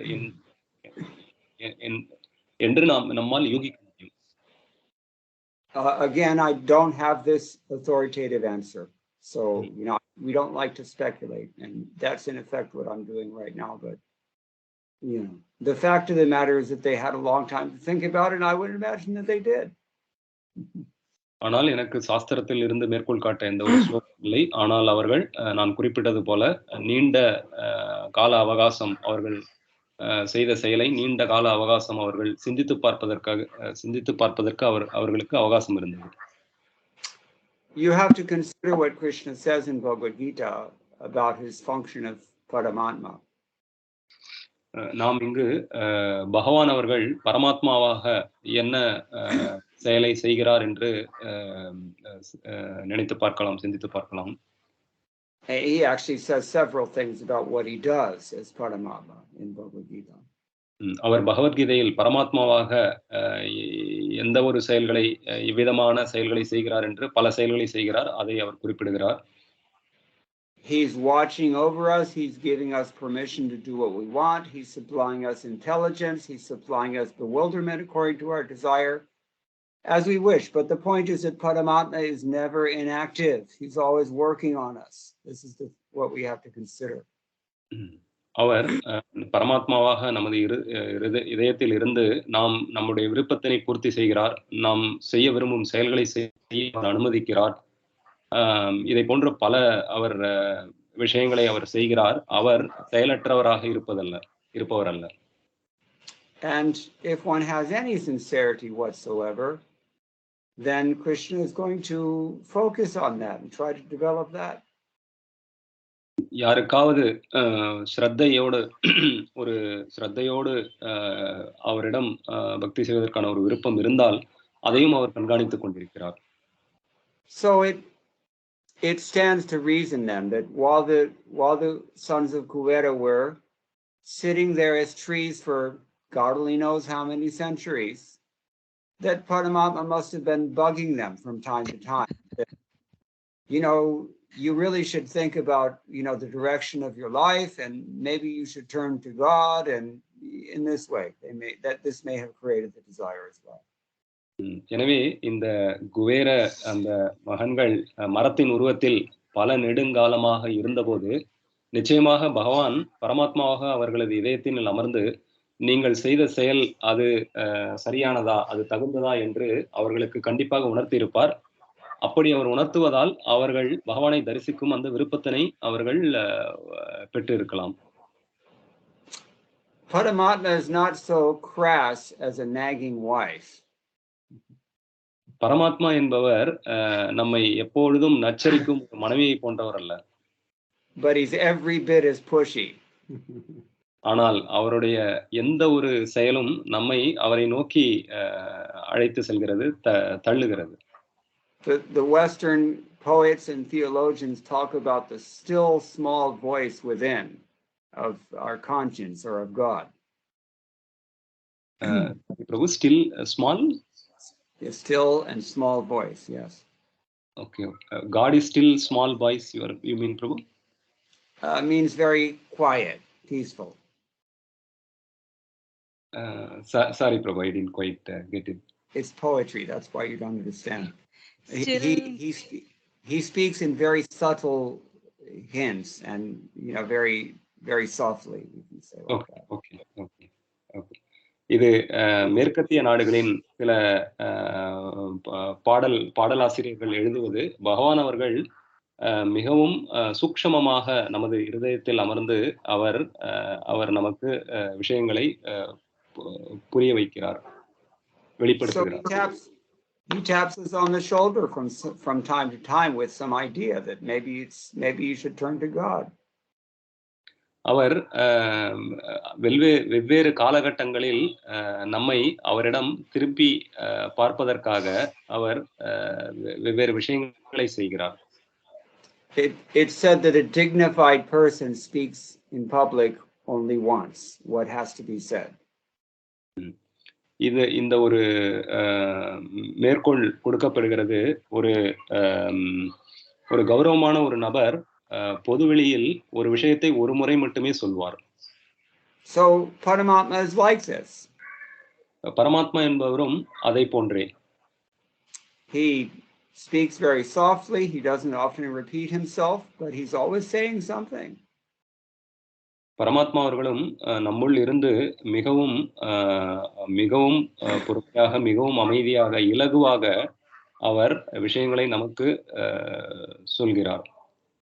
My point is that we can assume that Paramatma was working on them both over these centuries in which they were standing there, naked as trees, exposed to the elements, and, well, it's, penitentiary means, a place where you become penitent. எனவே என்னுடைய அந்த நான் குறிப்பிட்டபடி பரமாத்மா பகவான் அவர்கள் அந்த இருவருக்கும் மரத்தின் உருவத்தில் இருந்தபோது நீண்ட நெடுங்காலமாக அவர்களுக்குள் இருந்து அவர் பல விஷயங்களை அவர் போதித்திருப்பார். This may have given rise to that desire that you mentioned. இதனால் அந்த ஒரு செயலானது பரமாத்மாவின் செயலானது அவர்களுக்குள் இந்த ஒரு விருப்பத்தினை விருத்தி செய்திருக்கலாம். I was also thinking, whether what happened with Narad Muni, they developed a deep sense of atonement, and that was also. Yeah, that's my point. That's what I'm saying. Yeah. You mentioned. I don't know. Yeah, can't no, say for just, Yeah, I'm thinking more like how does it because we are also like Nalakuvera. We've sinned over so many lifetimes, and what is that one thing that helps us develop this desire? Yeah. Well, we have, yeah. You want to translate that? Yes, Prabhu. என்னுடைய அந்த புரிதலானது அவர்கள் அந்த மரத்தின் உருவத்தில் பல நீண்ட நெடுங்காலமாக பிராயச்சித்தம் செய்ததால் அவ்வாறான ஒரு தூய விருப்பத்தினை பெற முடிந்தது என்பது எனது புரிதலாக இருந்தது. Yeah, you said it, prayashchittam. This is the point. That's really the word that I was looking for. So, that was their penitence. And so, yeah, we have such circumstances as well. This is why the threefold miseries of material existence are there, to make us think about where we're going and, whether we should really be going in that direction or not. எனவே அது சரிதான். நம்முடைய நிலைமையும் ஒரு வகையில் அந்த குபேர மகன்களை போன்றே இருக்கிறது. இந்த உலகத்தில் மூவகை துன்பங்களை நாம் அனுபவித்துக் கொண்டிருக்கிறோம் இந்த உலகத்தில். எனவே நாம் சிந்திக்க வேண்டும், நம்முடைய வாழ்க்கை எங்கே இருக்கிறது, எதை நோக்கி நாம் சென்று கொண்டிருக்கிறோம் என்பதை நாம் பார்க்க வேண்டும். Now, the great difference between us and these sons of Kuvera is that they were trees and we are humans. நமக்கும் அந்த குபேர மகான்களுக்கும் உள்ள ஒரு மிகப்பெரிய வித்தியாசமானது, அவர்கள் மரத்தின் உருவத்தில் இருக்கின்றனர், நாம் மனித உருவில் இருக்கிறோம். Once you're locked into that incarceration, there's not much you can do other than think. ஒருமுறை நாம் அது போன்ற ஒரு உடலில் அடைக்கப்பட்டு விடுவோமானால் நம்மால் எதுவும் செய்ய முடியாது, நம்மால் சிந்திக்க மட்டும் முடியும். But as human beings with all facility, we can actually do something to better ourselves and to change our trajectory and to guarantee that we have an auspicious future. ஆனால் மனித உடலை நாம் பெற்றிருப்பதால் நம்மால் நமது சிந்தனைகளை ஒரு செயல் வடிவத்தில் ஆக்கப்பூர்வமாக ஏதாவது செய்ய முடியும். செய்து நம்மால் நம் நிலையை உயர்த்தி கொண்டு பகவானை நோக்கி நம்மால் பயணம் செய்ய முடியும். And the single thing that's going to do the most for us is to seek the association of pure devotees and take advantage of that submissively. இந்த ஒரே ஒரு விஷயம், நம்மை உயர்த்தும் ஒரே ஒரு விஷயமானது தூய பக்தர்களின் சங்கத்தை பெற்று அந்த சங்கத்தின் மூலம் நாம் பகவானை நோக்கி முன்னேறுவது. If we read Narad Bhakti Sutra, we see that Narad Muni is emphasizing this very strongly. Narada பக்தி சூத்திர என்ற ஒரு கிரந்தத்தில் நாரதர் இதை மிகவும் இதன் முக்கியத்துவத்தை, பக்தர்களின் சங்கத்தின் முக்கியத்துவத்தை வலியுறுத்துகிறார். Every shastra, every acharya, every guru emphasizes this very strongly. ஒவ்வொரு ஆச்சாரியரும் ஒவ்வொரு குருவும் ஒவ்வொரு சாஸ்திரமும் இதை வலியுறுத்துகிறது. You don't get bhakti from an impersonal process. You get bhakti from a bhakta. பக்தி என்பது ஒரு அருவத்தன்மையின் வழிமுறையில் பெறுவப்படுவதல்ல, பக்தர்களின் மூலமாகத்தான் பக்தியை பெற முடியும். Love can only come from a person. அன்பு என்பது ஒரு நபரிடம் மட்டும்தான் பெற முடியும். So the association of pure devotees is the one thing that can do most for us, more than anything else, because everything else actually comes from them. எனவே பக்தர்களின் சங்கம் என்ற ஒன்றின் மூலமாக நம்மால் எல்லாவற்றையும் பெற முடியும். Is that okay? Yes, Prabhuji, thank you very much. Can I ask one more question? If it's quick. I mean, I'll ask the question really quickly. I don't know about the answer. You had mentioned that Satyavrata Muni is asking to see this. Iham also means Vrindavan, and that's Yes. because this pastime happened in Vrindavan. And in Yes. your series, a couple of years ago, the short series of lectures that you had given in ISKCON Vrindavan, you had mentioned that this pastime only happens in the material Vrindavan, not the Goloka Vrindavan. So I was just trying to, it was a little confusing for me because I thought these pastimes are actually happening in Goloka Vrindavan eternally. And it happens in a kind of a limited time in material Vrindavan. Okay, that's a fairly quick question for you at least, but it's not going to be very easy. It's a big question. So let him translate first. இந்த பதத்தில் இக என்ற ஒரு வார்த்தை விருந்தாவனத்தை குறிக்கிறது. அது இந்த பௌதிக உலகத்தில் உள்ள விருந்தாவனத்தையா அல்லது ஆன்மீக உலகத்தில் உள்ள விருந்தாவனத்தையா என்பது எனது கேள்வி. ஏனென்றால் எனது புரிதல் இந்த லீலைகள் தொடர்ச்சியாக ஆன்மீக உலகத்தில் நடக்கிறது. அதனுடைய ஒரு சிறு பகுதி தான் இந்த பௌதிக விருந்தாவனத்தில் நடக்கிறது என்பது எனது புரிதல். Not all of Krishna's pastimes that he exhibits when he comes to this world are going on forever in Goloka Vrindavan. The childhood pastimes in particular are not there. பகவானுடைய அந்த ஆன்மீக உலகில் கோலோக விருந்தாவனத்தில் நடக்கும் எல்லா லீலைகளும் இங்கு நடப்பதல்ல. Because in Goloka Vrindavan, Krishna eternally manifests his Kaishora Rupa, which is the main form of Bhagavan.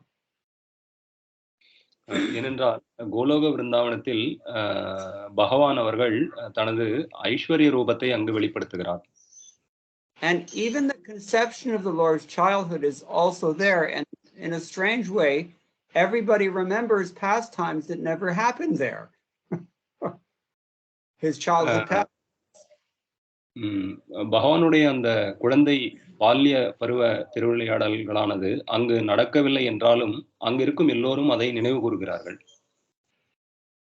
But the pastimes of Krishna's birth and his childhood, they're only happening in this material world. Jiva Goswami describes this at great length in his Satsandarbhas.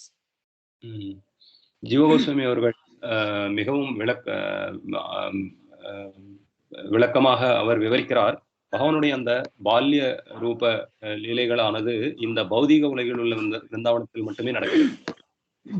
And it's kind of like many devotees are worshippers of Mahavishnu. For example, if you go to Sri Rangam, you'll see, or Trivandrum, you'll also see Ananta Shayana Swami, big Mahavishnu, 15-foot Mahavishnu lying to the left, big 15-foot Mahavishnu lying to the right, all over South India. But that form is not in Vaikuntha. That form is only in the material world because it is a form that the Lord takes in order to effect the material creation only. பகவானுடைய அந்த மகாவிஷ்ணு ரூபமானது பல ஸ்தலங்களில் இங்கு பிரபலமாக இருக்கிறது. 15-20 அடி நீளத்திற்கு அவருடைய விக்கிரகம் அமைந்திருக்கிறது.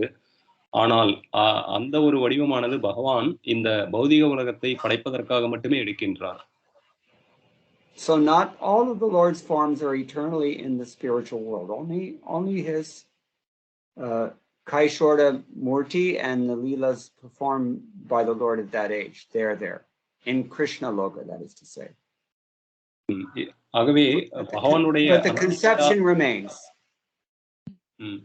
எனவே பகவானுடைய எல்லா ரூபமானது ஆன்மீக உலகத்திற்கு பொருந்தக்கூடியதல்ல. அதில் அவருடைய சில அந்த ரூபங்கள் பௌதிக உலகை படைப்பதற்காகவும் காப்பதற்காகவும் உருவாக்கப்படுகிறது. For example, Yashoda is there in Goloka Vrindavan, and she still sees Krishna as a baby, even though Krishna was never a baby in Goloka Vrindavan. கோலோக விருந்தாவனத்தில் அன்னை யசோதா இருக்கிறார். அவர் கிருஷ்ணரை தனது குழந்தையாக பார்க்கிறார். ஆனால் பகவான் அங்கு குழந்தையாக இருப்பதில்லை. Once my mother told me, "You haven't changed since you were 4 years old." ஒருமுறை எனது அன்னை குறிப்பிட்டார், நீ 4 வயதிலிருந்து 4 வயதில் எப்படி இருந்தாயோ அப்படியே இருக்கிறாய், எந்த ஒரு மாற்றமும் இல்லை என்று குறிப்பிட்டார். Our parents always see us as babies only. That's the way parents, I mean, that's how parents are. நமது பெற்றோர்கள் நம்மை எப்பொழுதுமே எந்த வயதிலும் நம்மை குழந்தையாகவே அவர்கள் பார்க்கிறார்கள். At Kurukshetra, when all the Vrajavasis came to see Krishna, Mother Yashoda went right up to Krishna's chariot and, mindless of the fact that he was surrounded by so many great sages and statesmen and soldiers and horses and elephants and all military regalia, she just sat Krishna down on her lap and tried to make him drink her breast milk, even though Krishna at that time was 100 years old. அன்னை யசோதா அவர்கள் பகவான் கிருஷ்ணரை குருக்ஷேத்திர களத்தில் சந்தித்த போது அவருக்கு அருகில் சென்று பகவானை தனது மடியில் இருத்தி கொண்டு, அங்கு பகவான் பெரும் முனிவர்கள், பல படைகள் இவர்களால் சூழப்பட்டு இருந்தாலும் அவர் கிருஷ்ணருக்கு பாலூட்ட முயற்சித்தார். So even in Goloka, everybody has some kind of inconceivable recollection of when Krishna killed Putana or Bakasura or the other early childhood demons were killed by the Lord, but those pastimes actually never take place there. They only happen in the material world when Krishna comes to actually appear. எனவே குலோக விருந்தாவனத்தில் பகவானுடைய அந்த சகாக்கள் பகவான் பூத்தனாவை கொன்றதும் மற்ற அசுரர்களை கொன்றதும் இங்கு பௌதிக உலகில் உள்ள விருந்தாவனத்தில் நடந்திருந்தாலும் அதை நம்மால் புரிந்து கொள்ள முடியாத வகையில் அவர்கள் நினைவு வைத்திருக்கிறார்கள். So many devotees actually prefer the Lord's pastimes in the material world because there's a greater variety available here, because there is real opposition here in the form of genuine demons. And in Goloka Vrindavan, there's only a conception of demons, but no real demons. எனவே பெரும்பான்மையான பக்தர்கள் பகவானின் இந்த பௌதிக விருந்தாவனத்தில் உள்ள லீலைகளை பெரிதும் விரும்புகின்றனர். ஏனெனில் இங்கு அந்த பலதரப்பட்ட பன்மை முகம் இங்கு அதிகமாக இருக்கிறது. பௌதிக உலகில் இங்கு உள்ள அசுரர்கள் உண்மையாக அவர்களை எதிர்க்கிறார்கள், பகவானை எதிர்க்கிறார்கள். ஆனால் இதெல்லாம் யாரும் பகவானை பூலோக விருந்தாவனத்தில் எதிர்ப்பதில்லை. So in this way, it's described in Chaitanya Chandrodaya Natak, I believe, by Kavi Karnapuri. He says that many devotees actually prefer the Lord's pastimes in the material world to those in the spiritual world. இது ஒரு கிரந்தத்தில் குறிப்பிடப்பட்டுள்ளது. பல பெரும்பான்மையான பக்தர்கள் பகவானின் இந்த பௌதிக உலகின் திருவிளையாடல்களையே பெரிதும் விரும்புகின்றனர்.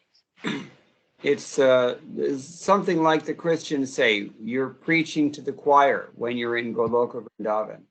It's all devotees. There's no real opposition, but one of the main appeals of this material world is that there's real demons, there's real opposition, and there's real opportunity for changing someone's life and turning them from a non-devotee to a devotee. And that's very attractive to someone who wants to please the Lord. எனவே இது கிறிஸ்தவர்கள் அவர்கள் பயன்படுத்தப்படும் இந்த பிரச்சாரம் என்ற வார்த்தையை போன்றது. இந்த பௌதிக உலகில் மட்டுமே அந்த பிரச்சாரம் என்ற வார்த்தைக்கு ஒரு முழுமையான ஒரு பொருள் உள்ளது. இங்குதான் பக்தர் அல்லாதவர்களை நாம் பக்தர்களாக மாற்ற முடியும். ஆன்மீக உலகத்தை பொறுத்தவரை எல்லோரும் பக்தர்கள். அங்கு பிரச்சாரத்திற்கு ஒரு தேவையில்லை. But this is a huge topic. We don't really have time to discuss it, and it's already late. I'm starting. Thank you so much.